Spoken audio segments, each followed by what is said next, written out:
अनेक दिवस झालं आपण पाहतोय की पाटील गटाचे प्रवक्ते सुनील तळेकर हे वारंवार बागल गटावर बोललेले आपण पाहतोय. तर मला या संदर्भात सांगायचं आहे की आता त्यांच्यापुढे बाकीचे प्रश्न आहेत, पण ते आवर्जून आदिनाथवरच चर्चा करतात सारखी. आदिनाथचं बागलांनी वाटोळ केलं, आदिनाथच्या बाबतीत बागलांनी उत्तर दिलं पाहिजे.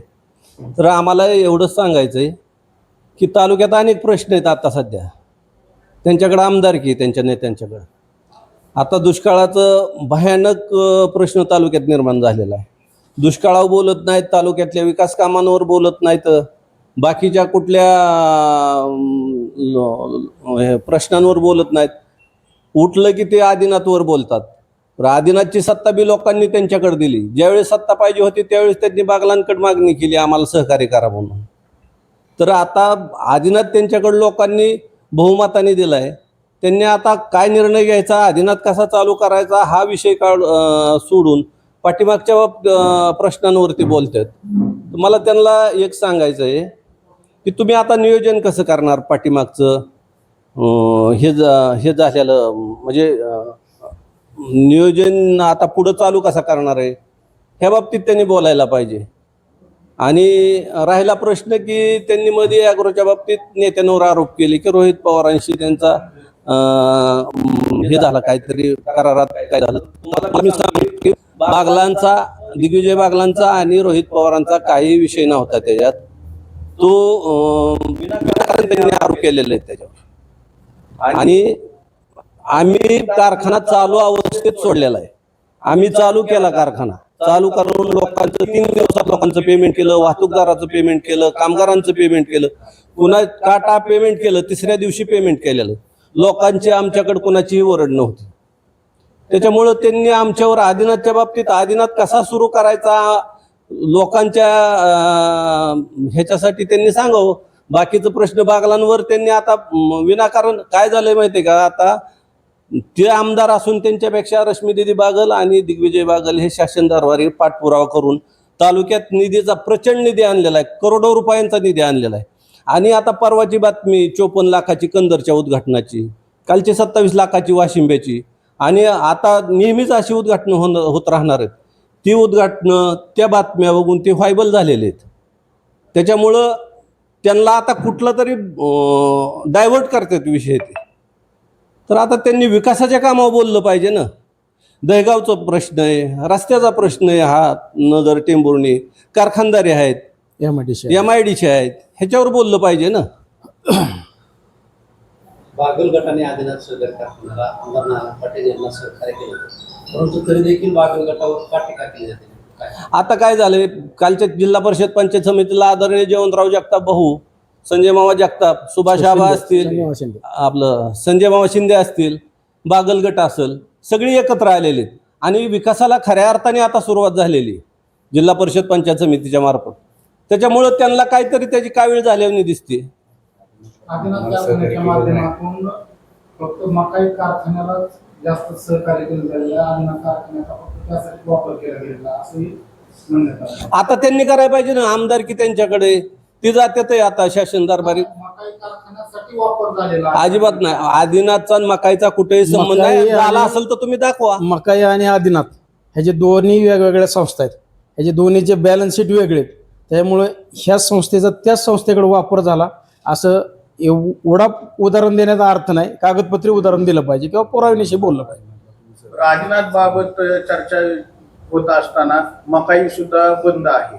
मकाई सुरू करण्याच्या बाबतीत काय हालचाली आहेत? मकाई सुरू करण्याच्या बाबतीत आम्ही ह्या वर्षी पावलं उचललेली आहेत. गेल्या वर्षी ऊस कमी होता त्यामुळे गेल्या वर्षी आम्ही चालू केलेलं नाही, परंतु ह्या वर्षी आमचं सीझन चालू करण्याच्या दृष्टीने सर्व तयारी चालू आहे. दुसरं, त्यांनी सुनील तळेकरांनी असा एक आरोप केला होता की मकाईला 140 कोटी रुपये आले, त्याचे काय केले. तर मकाईला ज्यावेळेस NCDCने आम्हाला 140 कोटी रुपये दिले त्यावेळेस त्यांनी काही विनियोग कसा करायचा त्या पैशाचा त्याची एक मार्गदर्शक सूचना दिलेल्या होत्या. आणि साखर आयुक्ताकडनं आम्हाला वेळोवेळी त्या पैशांचं किंवा त्या रकमेचा विनियोग कसा केला हे आम्हाला 2-2 महिन्याला, प्रत्येक महिन्याला त्यांना हिशोब द्यावा लागतो. त्यांच्या विनियोगाप्रमाणेच आम्ही साखर आयुक्ताला 140 कोटीचा हिशोब दिलेला आहे. या संदर्भात 140 कोटीचे हिशेब आपण दिल्यानंतर परंतु कुंभारगाव येथील बागल गटाचे कार्यकर्ते तेथील कर्मचारी त्यांनी मध्यंतरी पत्रकार परिषद घेऊन त्यांच्या पगारी थकीत झालेले आहे दिलेलं नाही का? त्यामुळं असा एक आरोप केला होता. त्या कुंभारगावच्या कार्यकर्त्याचा तुम्ही म्हणता ते बरोबर आहे, त्यांचं राहिलेलं होतं, आम्ही त्यांचं पेड केलेलं आहे, देऊन टाकलं. आदिनाथ अडचणीत आलाय, आता परत बागल गटावरती आरोप आहे. नेमकं आदिनाथ कुणामुळे अडचणीत आलाय? आदिनाथ तुम्हाला माहिती आहे, काही लोक कामगारांना पुढं करायची, साखर अडवली, साखरेच्या गाड्यांना आडवी पडली. आम्ही रोख पेमेंट द्यायला इथनं कॅश घेऊन गेलो होतो. काय कामगारांना हाताशी धरून वगैरे ह्या राजकीय मंडळींनीच अडचणीत आणला ना आदिनाथ. आता तुम्हाला माहीतच आहे काय. हां म्हणजे कोणत्या का तुम्ही नाव द्यायला का? नाही नाव नाही, तुम्हाला माहिती आहे. आता तुम्ही सांगा, कामगार वेळोवेळी संघर्ष करा. एक थेट आरोप केले हां तुम्ही मात्र नाही तसं नाही. ऐका, कामगारांना हाताशी धरून कामगारांनी पेमेंट एक दोन दोन पेमेंट करतो म्हणलं तरी सुद्धा कामावर गेले नाहीत, गेटवर बसली, आंदोलनं केली. आज 1 रुपयाचं त्यांना देणं दिलं नाही निवडून आल्यापासून. आज का कुठे गेले कामगार? ती कुठे गेले कामगार? निवडणुकीत त्यांनाच पाठिंबा का दिला गटाने? कुणाला? आम्हाला सोन्याचा धूर बघायचा होता ना. पाठिंबा कोणी कुणाला दिलेला नाही, तो लोकांनी घेतलेला निर्णय आहे. पाठिंबा असं कोणी कुणाला दिलेला नाही. आणि आता तुमचाही मग असा प्रश्न पडला होता, हां. गुगली आमच्या लक्षात आली तर ते तो काय पाठिंबा कोणी कुणाला जाहीरच केला असा जाहीर पाठिंबा नव्हता. भूमिका होती बागल गटाची. त्यामुळे पाठिंबा करायची. बागल घाटाला आज आयनी टार्गेट केलं होतं. अहो, ही दिशाभूल आहे ना. तुम्ही कारखाना चालू करण्यासंदर्भात बोललं पाहिजे. हा बागल गटाने काय केलं? बागल गट लाख चुकला म्हणून तर सत्ता लोकांनी तुम्हाला दिली ना. आता तुम्ही काय करताय? कारखाना चालू करण्याच्या दृष्टीने तुमच्या प्रेस कॉन्फरन्स झाले पाहिजे. त्या संदर्भात तुमची काय वाटचाल आहे ही तुम्ही सांगितलं पाहिजे लोकांना, सभासदांना. बागल गटाने हे केलं, बागल गटाने ते केलं, याला काय अर्थ नाही ना. टीका टिप्पणी करण्यापेक्षा त्यांनी आज कारखाना चालू करावा, तालुक्यातल्या जनतेला सोन्याचा दूर दाखवावा, कारखाना चांगल्या प्रकारे चालून योग्य उत्तर द्यावं. चालवण्यासाठी योग्य पर्याय काय असेल? दोन्ही कारखाने भाडेतत्वावर देणे, विक्री होणे. जर चालवायचं असेल तर ज्याच्या त्याच्या संस्थेचा जनतेने विचार केला पाहिजे. आम्ही आमचा मकाई कारखाना आम्ही आमच्या स्वबळावरच चालू करत आहोत आणि त्यांनी ठरवलं पाहिजे की कसा चालू करायचा. ते विद्यमान आमदार आहेत. या गळीत हंगामात मकाई चालू, ह्या गळीत हंगामात आम्ही मकाई चालू करत आहोत. आदिनाथ पुढे भविष्य काय असेल? आता परत दुसरा लिलाव आता काल 22 तारखेला लिलावाची ही होती, तारीख होती. त्याच्यावर ॲग्रोनी वगैरे स्टे घेऊन 4 तारीख कालची पडली होती. कालच्या 4 तारखेला मला वाटतं त्याच्या 16 पर्यंत कंटिन्यू स्टे मिळालं. आता पुढे काय होते काय माहिती, कोर्ट निर्णय. चालू कसं केलं पाहिजे? चालू ह्यांनी प्रयत्न केला तर चालू होतोय ना. तुम्ही चेअरमन आहात. शासन दरबारी पळवून त्याला आपण काय केलं होतं, आपल्या वेळेस बी आला होता, MSC बँकेने स्टे आणला होता.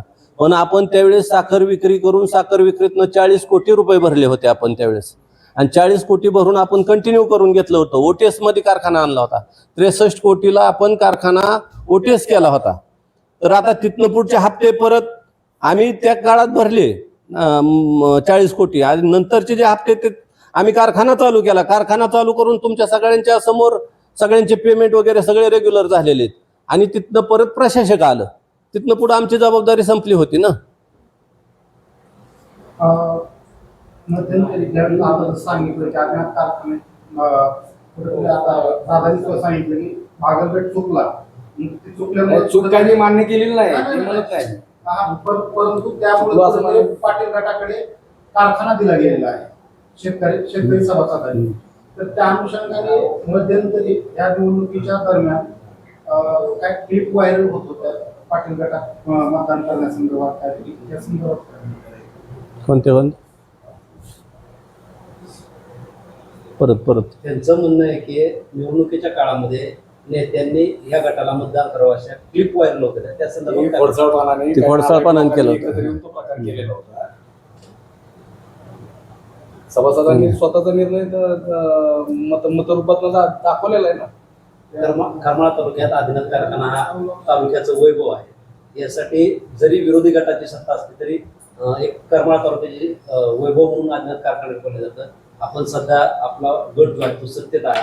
आपण त्यासाठी काय सहकार्य करणार? 100% त्यांनी मग यावं इकडे, बनाव दिदी साहेबांना नेत्यांना, चला आपण जाऊ मुख्यमंत्र्याकडे वगैरे. भाजपमध्ये आला पाहिजे. नाही नाही वरिष्ठ नेत्यांनी घेतली ना. नाही मी काय म्हणतोय की त्या नेतृत्वाने ह्यांना म्हणायला पाहिजे की आम्हाला सहकार्य करा मुख्यमंत्र्याकडे.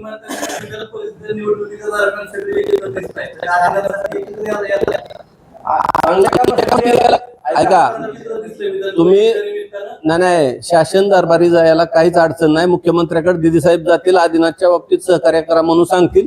पण जे हित नेतृत्व करतात त्यांनी म्हणलं पाहिजे ना, तुम्ही चला आम्ही येतो तुमच्या बरोबर. यासाठी करत बसल्यावर विनाकारण कशी भावना होईल? कारखाना टीका करण्यापेक्षा चालू कसा होईल सगळ्याच्या सहकार्याने हे बघितलं पाहिजे ना. चालू होणे आदिनाथसाठी तसे एकत्र आलं पाहिजे, लोकांकडून मागणी. त्याला काय बरं. तुमच्या गटातर्फे काय? नाही नाही, आमची काय हरकत नाही. आम्हाला फक्त त्यांनी सांगितलं ना, आपल्याला सीएम साहेबाकडे जायचंय, वरती मोदी साहेबाकडे जायचंय, अमित शहा साहेबाकडे जायचंय. आमचे नेते निघाले लगेच सीएम साहेबाकडे, ह्याच्याकडे. आम्ही काय तसा आमच्याकडे सत्ता नाही तुम्ही बघा असं नाही म्हणणार. कारखान्याच्या तालुक्याच्या हितासाठी नेते पुढे होऊन म्हणजे तुम्ही असं म्हणताय. आदिनाथ कारखान्याच्या निवडणुकीमध्ये बागलगटाने का माघार घेतली? तो सर्वात महत्वाचा विषय आहे.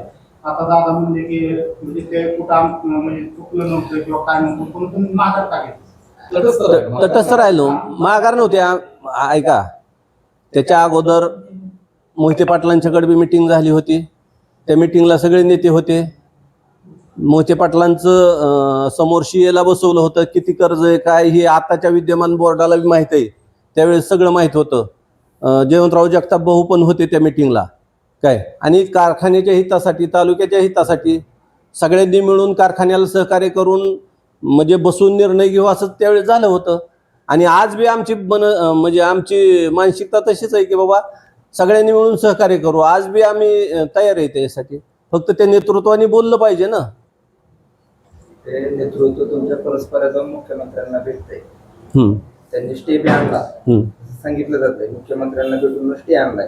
गोरे साहेबांचा त्यांचे चांगले संबंध आहेत. मग इथल्या नेतृत्वाला ते नाकारतायत, त्याच्यामुळे काय अडचणी येत आहेत का? स्टे कोणी आणलाय तुम्हाला माहिती आहे की? त्यांचा दावा आहे कोर्टात कोण गेलंय ॲग्रो. आणि स्टे कोणी आणलाय? नाही, हे राजकीय चाललंय. हा राजकीय ते फडणवीसांना भेटतात ना ते परस्पर. हा हा. सगळ्यांनी एकत्र येऊन विकास करायची काय गरज नाही. स्टे फडणवीस साहेबांनी नाही दिलेला, स्टे कोर्टाने दिलेला आहे. आदिनाथ कारखान्याच्या त्या सर्व प्रक्रियेसंदर्भात म्हणजे जे काय त्याचं चांगलं झालं असेल, वाईट झालं असेल किंवा इतर काय म्हणजे आतमध्ये काही गोष्टी घडल्या असतील किंवा राजकीय घडामोडी घडल्या असतील, त्या संदर्भात बागल गटाने सुद्धा समोरासमोर येऊन चर्चा करावी अशा प्रकारचं आव्हान केलेलं आहे. चालतं की आमची तयारी आहे आमची.